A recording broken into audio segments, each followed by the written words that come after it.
गांव में कौशल्या नाम की एक बहुत गरीब औरत रहती थी।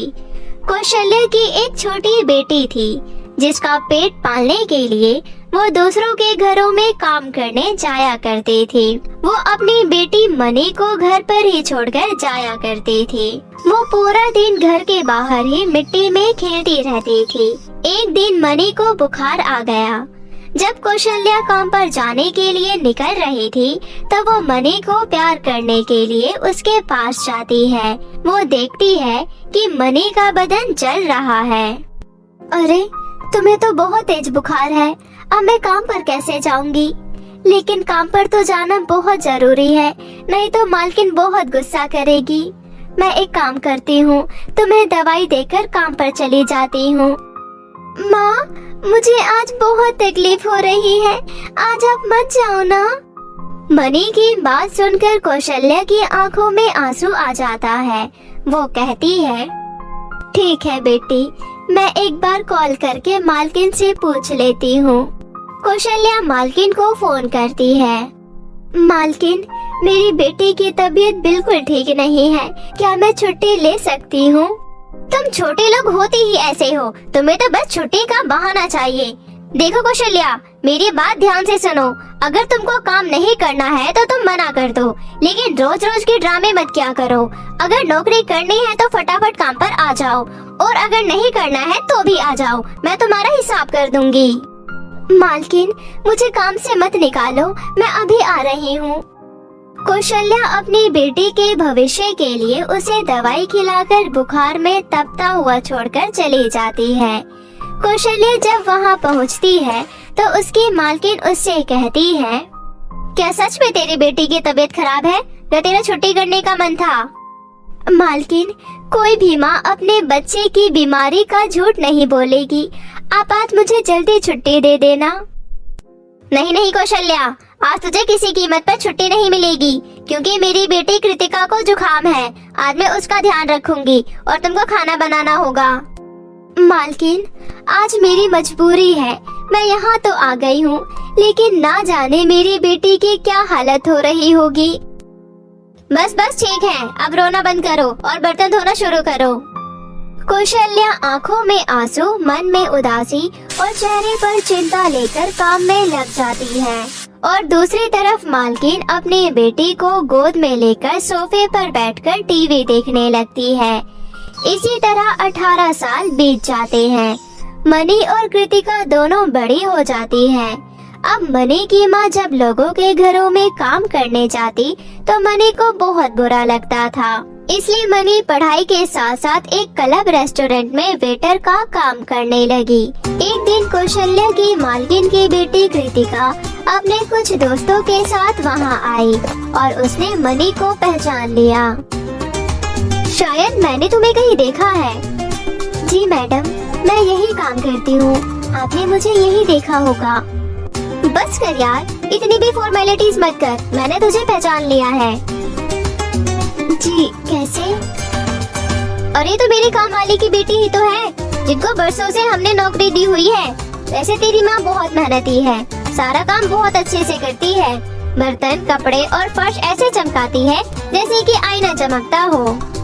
चल कोई नहीं, अब तो वेटर बन गई है, लेकिन हाँ, अगर तुझे कोई काम चाहिए होगा तो मुझसे कहना, मैं तेरी पूरी मदद करूँगी। आखिर तो मेरी नौकरानी की बेटी जो है। कृतिका अपने सभी दोस्तों के सामने मनी का बहुत मजाक बनाती है, लेकिन मनी खामोश रहती है और मन ही मन सोचती है, आखिर कृतिका ने गलत क्या बोला, सही ही तो बोला है।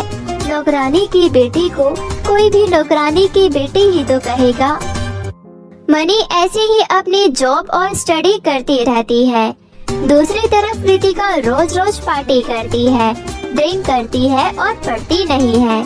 एक दिन उसकी मम्मी ने उसे अपने पास बैठाया और बातें करने लगी। कौशल्या भी वही काम कर रही थी।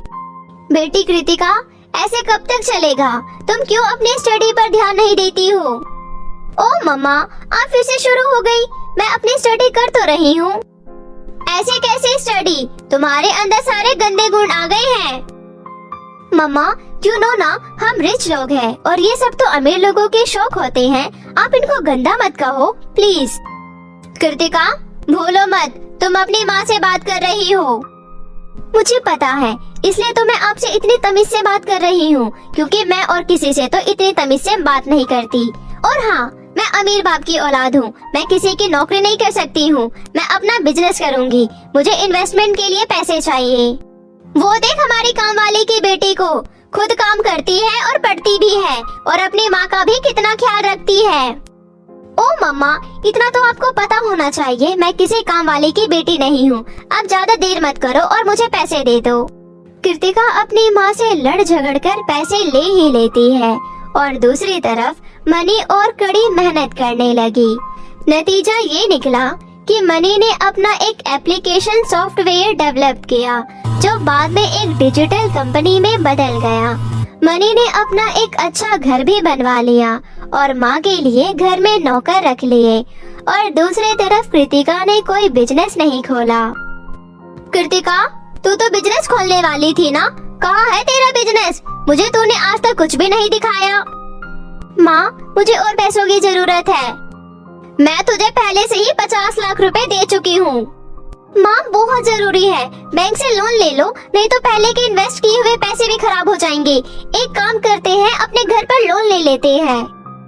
कृतिका की माँ उसकी बातों में आ जाती है और घर पर लोन ले लेती है और सारे पैसे कृतिका को दे देती है। कुछ दिन बाद कृतिका की माँ को पता चलता है कि कृतिका तो जुआ खेलती है, उसने सब कुछ जुए में बर्बाद कर दिया। और दूसरी तरफ मनी की अपनी एक कंपनी है जो कि बहुत जोरों शोरों से आगे बढ़ रही है। कृतिका की माँ को ये सब देखकर पुराने दिन याद करके बहुत शर्मिंदगी महसूस होती है। एक दिन कौशल्या अपनी बेटी मनी के साथ अपनी मालकिन के घर आती है। मालकिन, मैं आपको मिठाई खिलाने आई हूँ। मेरी बेटी ने तो मेरे दिन बदल दिए। लेकिन मालकिन, मेरा तो ये कहना है कि भगवान कभी किसी को घमंड ना कराए, क्योंकि दिन हमेशा एक जैसे नहीं रहते। कौशल्या इतना कहकर अपनी बेटी के साथ कार में वापस चली जाती है और कृतिका और उसकी माँ की आंखें शर्म से झुक जाती है। किसी गांव में जानवी अपनी माँ के साथ ही रहती थी।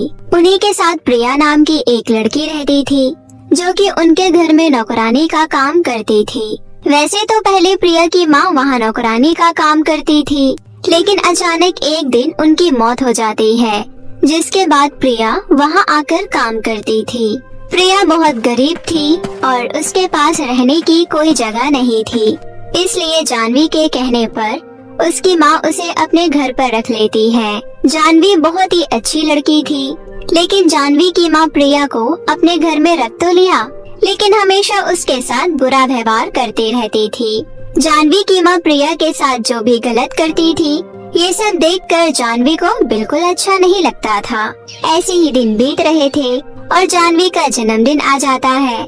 जिस दिन जानवी का जन्मदिन होता है, उसी दिन प्रिया का भी जन्मदिन था, इसलिए जानवी अपनी माँ के पास जाकर बोलती है, माँ, आज मेरे जन्मदिन के साथ साथ प्रिया का जन्मदिन भी है। मैं सोच रही थी कि मेरे जन्मदिन की पार्टी इतनी बड़ी हो रही है, इसलिए क्यों ना प्रिया भी मेरे साथ अपना एक केक काट कर खुश हो जाए। बेचारी सारा दिन अकेले हमारे घर का काम करती रहती है, इसलिए कम से कम आप उसके जन्मदिन वाले दिन आप उसे एक भी काम मत करवाना। जानवी, तेरे कहने पर मैंने उसे इस घर में रहने के लिए जगह दे दी, उसे खाना भी देते हैं, इसलिए उसके लिए इतना काफी है। अगर इससे ज्यादा हम उसे देने लगे तो सिर पर चढ़ जाएगी। तुझे अभी नहीं पता ये गरीब लोग कैसे होते हैं। माँ, मैं तो आपको समझा समझा कर थक चुकी हूँ, जो आपको ठीक लगे वही करो। इतना बोलकर जानवी वहाँ से चली जाती है। जानवी की माँ ने उसे जन्मदिन के लिए 2 ड्रेस दिलवाई थी। उसमें से एक ड्रेस लेकर जानवी प्रिया के पास जाती है और उससे बोलती है, प्रिया, आज तुम्हारा भी जन्मदिन है और मुझे पता है माँ तुम्हें कुछ भी नहीं दिलाने वाली है, इसलिए मैंने अपने जन्मदिन के लिए 2 ड्रेस खरीदी थी, उसमें से एक तुम रख लो। जानवी, तुम मेरे लिए इतना सोचती हो, मेरे लिए ये बहुत बड़ी बात है और मैं अपने जन्मदिन पर तुम्हारी दी हुई ड्रेस जरूर पहनूंगी। मैं अपने जन्मदिन के लिए एक छोटा सा केक बना लूंगी, लेकिन तुम मेरी वजह से नम्रता आंटी से झगड़ा मत करना। प्रिया की बात सुनकर जानवी वहाँ से चली जाती है जानवी के यहाँ से जाने के बाद नम्रता प्रिया के पास आती है और बोलती है, सुन, आज घर के कामों के अलावा तुझे सारा घर भी सजाना है। जानवी के जन्मदिन में बहुत सारे मेहमान आ रहे हैं, इसलिए खाना भी बहुत सारा बनाना है। सब कुछ तुझे अकेले ही करना है, इसलिए अभी से ही काम में लग जा। हाँ, मैंने सारी तैयारी करनी शुरू कर दी है। मैंने जानवी से उसके दोस्तों की मनपसंद खाने के बारे में पूछ लिया था, इसलिए मैं वो सब बना दूंगी।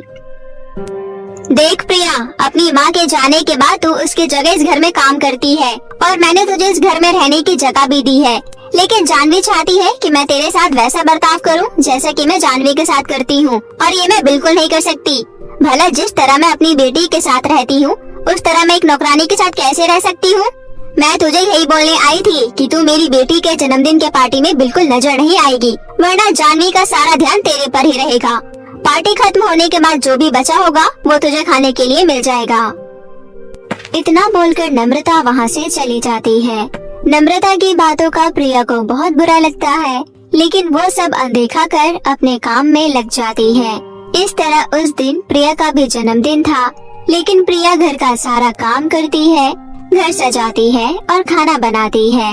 जैसे ही सारा काम खत्म होता है, नम्रता जानवी से छुपकर प्रिया को थोड़ी देर के लिए घर से बाहर निकाल देती है। थोड़ी देर में सारे मेहमान आ जाते हैं और जानवी केक काटने वाली होती है। तभी जानवी अपनी माँ से पूछती है, माँ, मुझे प्रिया कहीं नजर नहीं आ रही है। उसने इतना टेस्टी खाना बनाया है और अब पता नहीं कहाँ चली गई। तू ही उसे अपना दोस्त मानती है और उसे इतना सर पर चढ़ा रखी है। देखा, तेरे बर्थडे पार्टी से चिढ़कर कैसे बाहर चली गई है। नम्रता की बातों का जानवी पर कोई असर नहीं पड़ता है और वो समझ जाती है कि उसकी माँ ने ही जानबूझकर प्रिया को घर से बाहर निकाला है।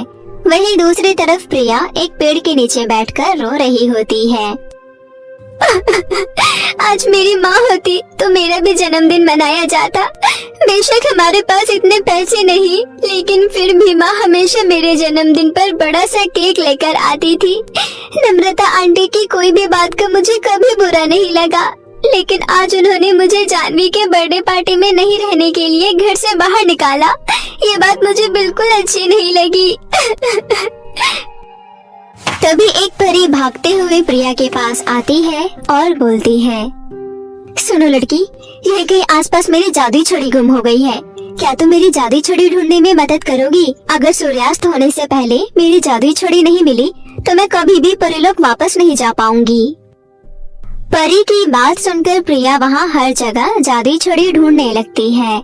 बहुत देर तक ढूंढने के बाद प्रिया को जादुई छड़ी मिल जाती है। ये जादुई छड़ी आपकी है क्या? हाँ, ये मेरी ही जादुई छड़ी है। तुमने मेरी जादुई छड़ी ढूंढने में मदद की, तुम्हारा बहुत बहुत शुक्रिया। वैसे मैं जब यहाँ आ रही थी तो मैंने तुम्हें रोते हुए देखा। क्या तुम मुझे बता सकती हो कि तुम क्यों रो रही थी? कुछ सालों पहले मेरी माँ की मौत हो गई थी, जिसके बाद से मैं उनकी जगह नम्रता आंटी के घर पर काम करती हूँ। आंटी ने मुझे अपने घर में रहने की जगह दी, लेकिन कभी भी मुझसे सही से बात नहीं की। आज मेरा जन्मदिन है और उन्होंने मेरे से सारा काम करवाकर मुझे घर से बाहर निकाल दिया। तुम चिंता मत करो, मैं तुम्हारा जन्मदिन जरूर सेलिब्रेट करूंगी। इतना कहकर परी वहाँ एक केक प्रकट कर देती है और उसके बाद प्रिया के फटे पुराने कपड़ों को एक सुंदर सी फ्रॉक में बदल देती है। उसके बाद परी कहती है, प्रिया, ये एक जादुई केक है और इस जादुई केक को खाकर तुम्हारे अंदर भी जादुई शक्तियाँ आ जाएगी। उसके बाद तुम घर के सारे काम बहुत जल्दी जल्दी कर सकती हो, और अगर तुमने किसी बीमार इंसान को अपने हाथों से छुआ तो वो पूरी तरह से ठीक हो जाएगा। चलो अब तुम्हारा बर्थडे सेलिब्रेट करते हैं। उसके बाद परी प्रिया का जन्मदिन सेलिब्रेट करती है और प्रिया को अपने हाथों से केक खिलाती है। थोड़ी देर बाद प्रिया परी को धन्यवाद करके नम्रता के घर वापस फटे पुराने कपड़ों में लौट आती है। चल, अब जन्मदिन की पार्टी खत्म हो गई है और बहुत सारे गंदे बर्तन पड़े हैं, जा जाकर साफ कर ले। और हाँ, थोड़ा सा केक बच गया है, जाकर खा लियो। इतना बोलकर नम्रता वहाँ से चली जाती है। अब प्रिया के अंदर जादुई शक्तियाँ थी, जिसकी मदद से वो 1 मिनट में घर की सफाई भी कर देती है और सारे बर्तन भी धो देती है। ऐसे ही समय बीत रहा था। एक दिन अचानक नम्रता को बहुत जोर से बुखार हो जाता है। जानवी अपनी माँ को अच्छे से अच्छे डॉक्टर के पास दिखाती है, लेकिन फिर भी नम्रता ठीक नहीं हो रही थी।